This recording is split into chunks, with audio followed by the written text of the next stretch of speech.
Chapter 23 The Rival. And in fact the poor young people were in great need of protection. They had never been so near the destruction of their hopes as at this moment, when they thought themselves certain of their fulfilment. The reader cannot but have recognized in Jacob our old friend, or rather enemy, Isaac Boxtel, and has guessed, no doubt, that this worthy had followed from the Buitenhof to Lowenstein the object of his love and the object of his hatred, the Black Tulip and Cornelius van Baarle. What no one but a tulip fancier, and an envious tulip fancier, could have discovered, the existence of the bulbs and the endeavours of the prisoner, jealousy had enabled Boxtel, if not to discover, at least to guess.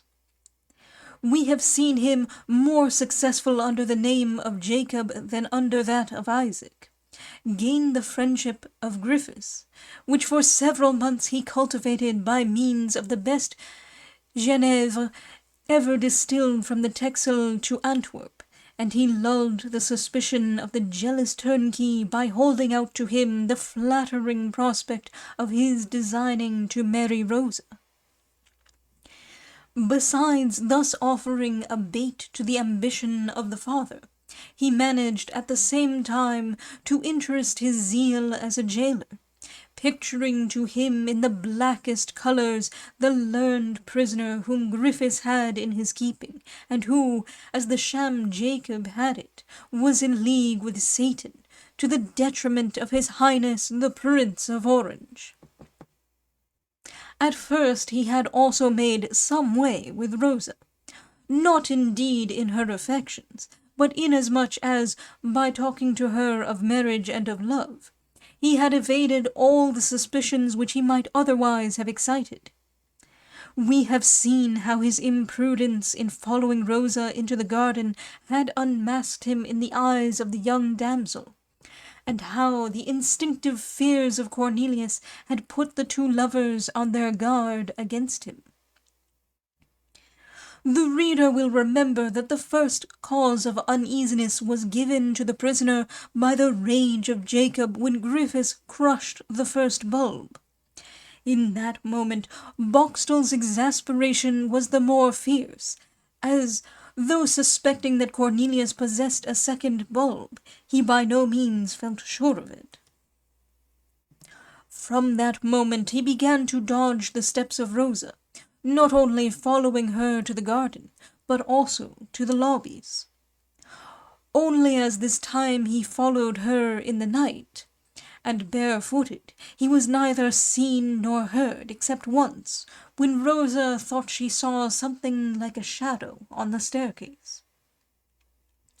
Her discovery, however, was made too late, as Boxtel had heard from the mouth of the prisoner himself that a second bulb existed. Taken in by the stratagem of Rosa, who had feigned to put it in the ground, and entertaining no doubt that this little farce had been played in order to force him to betray himself, he redoubled his precaution, and employed every means suggested by his crafty nature to watch the others without being watched himself. He saw Rosa conveying a large flower-pot of white earthenware from her father's kitchen to her bedroom. He saw Rosa washing in pails of water her pretty little hands, begrimed as they were with the mould which she had handled, to give her tulip the best soil possible. And at last he hired, just opposite Rosa's window, a little attic, distant enough not to allow him to be recognized with the naked eye, but sufficiently near to enable him, with the help of his telescope, to watch everything that was going on at the Lowenstein in Rosa's room, just as at Dort he had watched the dry room of Cornelius. He had not been installed more than 3 days in his attic before all his doubts were removed. From morning to sunset the flower-pot was in the window, and, like those charming female figures of Mieris and Metis, Rosa appeared at that window as in a frame, formed by the first budding sprays of the wild vine and the honeysuckle encircling her window. Rosa watched the flower-pot with an interest which betrayed to Boxtel the real value of the object enclosed in it. This object could not be anything else but the second bulb, that is to say, the quintessence of all the hopes of the prisoner. When the nights threatened to be too cold, Rosa took in the flower-pot.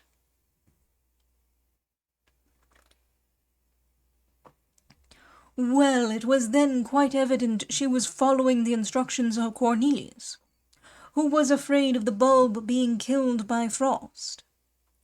When the sun became too hot, Rosa likewise took in the pot from 11 in the morning until 2 in the afternoon. Another proof. Cornelius was afraid lest the soil should become too dry. But when the first leaves peeped out of the earth, Boxtel was fully convinced, and his telescope left him no longer in any uncertainty before they had grown 1 inch in height. Cornelius possessed 2 bulbs, and the second was entrusted to the love and care of Rosa. For it may well be imagined that the tender secret of the 2 lovers had not escaped the prying curiosity of Boxtel. The question, therefore, was how to wrest the second bulb from the care of Rosa. Certainly this was no easy task. Rosa watched over her tulip as a mother over her child, or a dove over her eggs. Rosa never left her room during the day, and more than that, strange to say, she never left it in the evening. For 7 days Boxtel in vain watched Rosa. She was always at her post. This happened during those 7 days which made Cornelius so unhappy, depriving him at the same time of all news of Rosa and of his tulip. Would the coolness between Rosa and Cornelius last forever? This would have made the theft much more difficult than Mynheer Isaac had at first expected.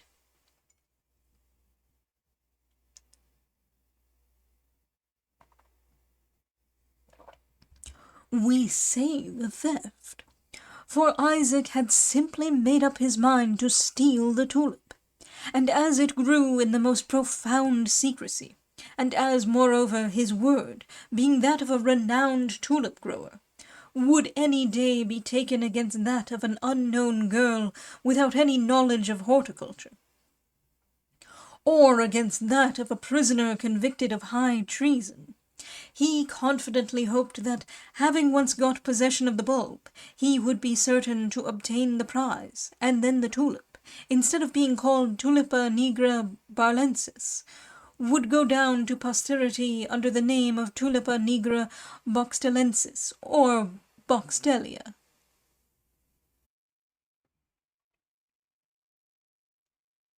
Mynheer Isaac had not yet quite decided which of these 2 names he would give to the tulip, but, as both meant the same thing, this was, after all, not the important point. The point was to steal the tulip. But in order that Boxtel might steal the tulip, it was necessary that Rosa should leave her room. Great, therefore, was his joy when he saw the usual evening meetings of the lovers resumed.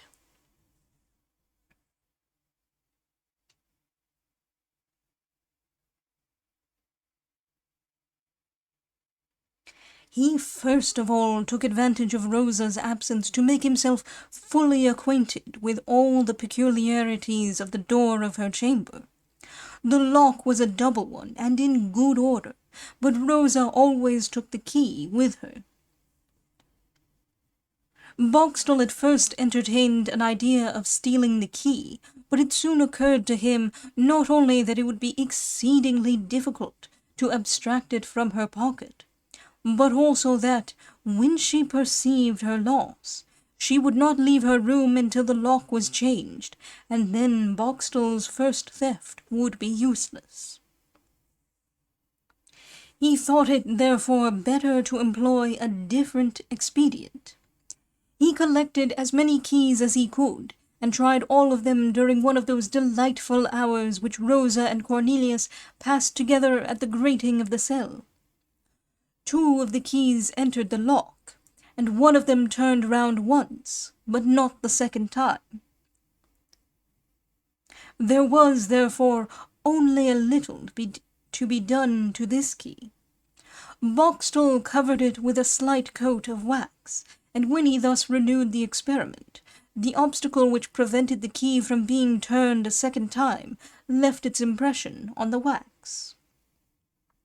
It cost Boxtel 2 days more to bring his key to perfection with the aid of a small file.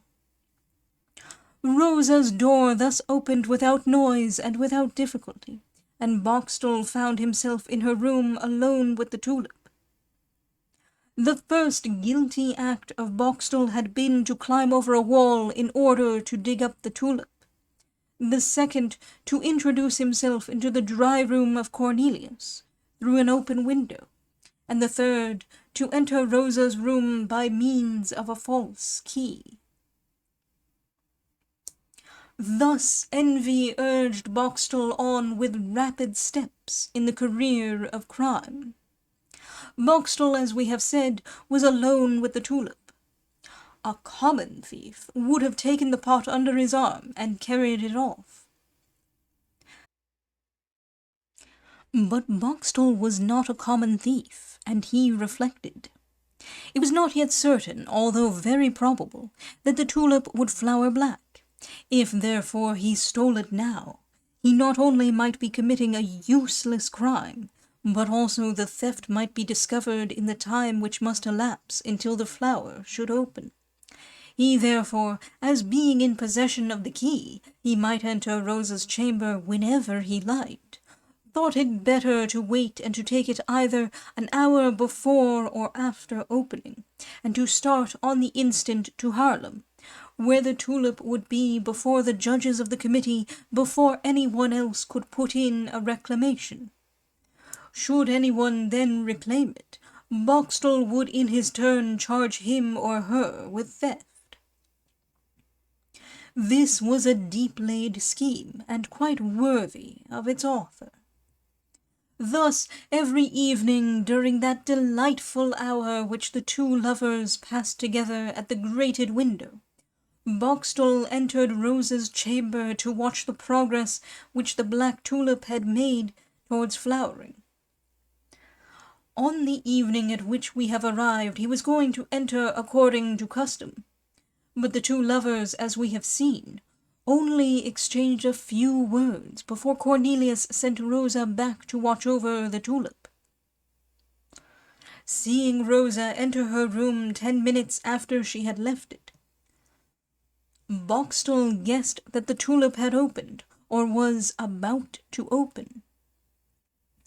During that night, therefore, the great blow was to be struck.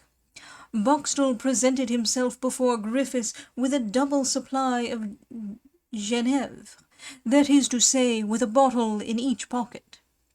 Griffiths being once fuddled, Boxtel was very nearly master of the house.